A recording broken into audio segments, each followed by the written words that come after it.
2 minutes pour comprendre, aujourd'hui, les parfums d'intérieur. Alors, je suis avec le professeur Denis Charpin, vous êtes pneumologue allergologue, membre expert de l'ARCA et président de l'APA.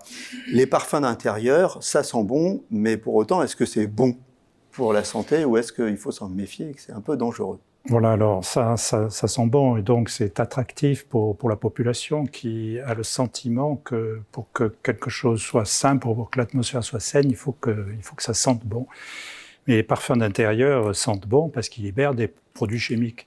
Et c'est d'autant plus vrai des encens. Et donc tous ces substances libèrent des produits irritants et parfois des produits cancérigènes. C'est le cas notamment des encens. Donc on peut pas dire qu'il faut les éviter totalement, on peut les utiliser de façon ponctuelle, mais ça serait vraiment pas une bonne idée de s'en servir au quotidien. Et ces parfums qui ne sont pas des encens, mais qui sont, vous savez, dans des bouteilles, et puis il y a des bouts de bois là, qui trempent dedans, et ça diffuse un parfum, ça c'est anodin ou non, quand même, c'est pas anodin, parce c'est un peu nocif à la si longue. on s'en sert régulièrement, ça n'est pas anodin, mais c'est moins dangereux que les encens, parce que les encens brûlent. Et la combustion produit ces produits cancérigènes, notamment le benzène. D'accord.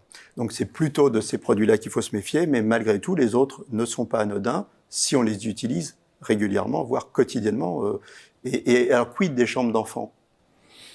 Les chambres d'enfants, il faut éviter aussi ces parfums d'intérieur, bien sûr. Hein. Bien sûr. Et éviter aussi, bon ça je crois que ça commence à être connu, éviter les peintures, éviter de préparer la chambre de bébé.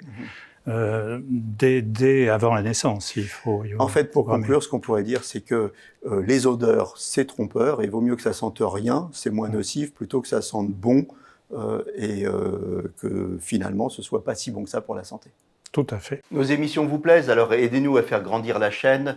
Pour parler santé au plus grand nombre, partagez, likez, abonnez-vous.